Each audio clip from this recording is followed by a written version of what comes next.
Your Excellency Dr. Hamid Karzai, Your Excellency Dr. Lionel Fernandez, Director General of TERI, Excellencies, distinguished panel members, ladies and gentlemen, good morning. First of all, I would like to take this opportunity to thank Dr. Pachauri for inviting me to address this very important conference, which will enable us to share ideas, experiences, and also look at the way forward. As we enter a new decade, we are reminded that this will be the decade where climate change and its consequences for sustainable development will define how we live. It is not something that we, as world leaders, will be able to ignore. We all remember public discontent in many parts of the world not long ago as a result of price surges and export restrictions in the sale of basic commodities.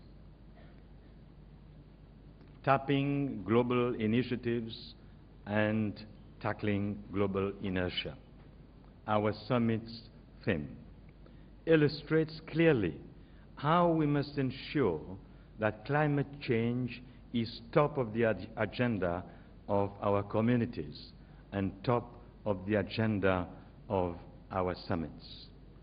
In Copenhagen, the world stood together expecting a deal on climate change. So much hope was generated. And, unfortunately, so much momentum was lost. In the aftermath of Cancun, we have regained some hope, but our hope needs to be further grounded in an approach that will provide quick and tangible results. Small islands have consistently asked for atmospheric CO2 to be capped at 350 parts per million at atmospheric CO2, and for the Earth's surface temperature increase to be kept within 1.5 degrees Celsius. We continue to repeat this call because amidst all the debates, amidst all the polemics, we cannot change the facts. The facts tell us that climate change will delay our efforts at sustainable development. The facts indicate clearly that climate change will affect our fisheries, our agriculture, our water resources, hence our ability to feed our people. And the facts tell us that climate change will inflict poverty and threaten our very existence as nations. But we will always continue to fight for our right to exist, because island nations are on the front lines of climate change, and we are all the first victims. I come from a very small island state with only 85,000 people.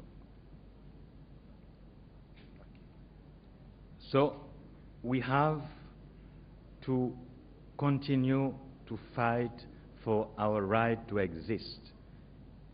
We will not be the last victims. Climate change knows no frontiers, no national borders. Small countries, large countries, major industrial powers alike will all be affected. No one will be spared. Is the much lauded carbon trading mechanism the solution?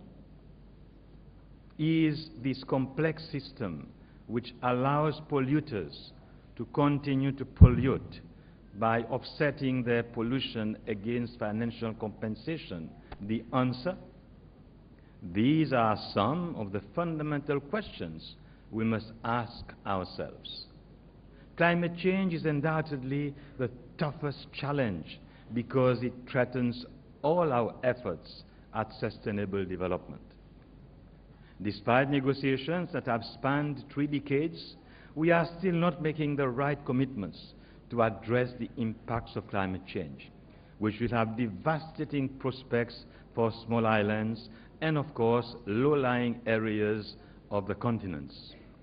We've seen the impacts of a warming ocean on our coral reefs, and we have observed changes in our rainfall patterns to the extent that we have had serious water shortages in the past few months in the Seychelles.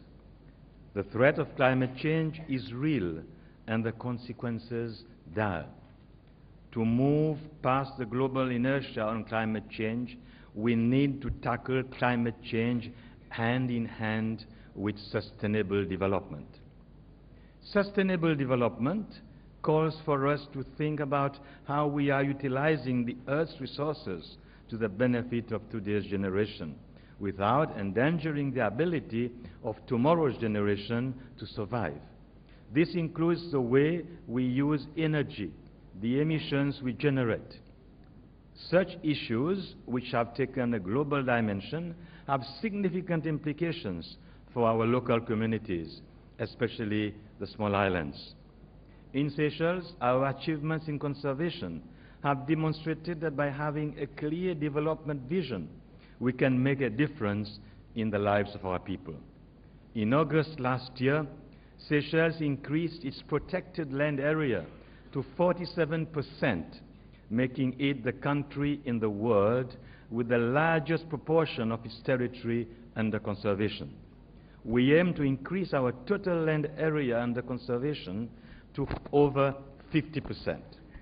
We believe in integrating development, management and protection of the environment in all aspects of our national development. Our land policies encourage that our tourism development is heralded by one of the most exclusive and environmentally sensitive in the world. Our people are proud of this vision because it allows us to put sustainable development first on our agenda and our people at the center of our development vision. In small islands, an investment in environmental protection is also an investment in our economic and social well-being for the long term. But all our investment in the last 30 years can be destroyed within a matter of years by climate change. We cannot fight climate change alone. We need to take concrete and decisive action. We need binding commitments and concrete action. Without them, our ecosystems will continue to suffocate, and our people will continue to struggle for their livelihood. Ladies and gentlemen, events of the last 2 years in the world economy have challenged all established development models. In Seychelles in 2008, we had to undertake drastic economic reforms to ensure we could cope with the shock waves that shook the global economy. We are emerging successfully from the crisis, and in 2010, we registered economic growth of 5.7%. But the worst is not over. Despite these strides, we are painfully aware of our vulnerabilities as a small island state nation. Our people face a number of challenges brought to the fore by inertia at the global level. Whilst we have been able to develop, we remain extremely vulnerable to external global shocks as a small nation.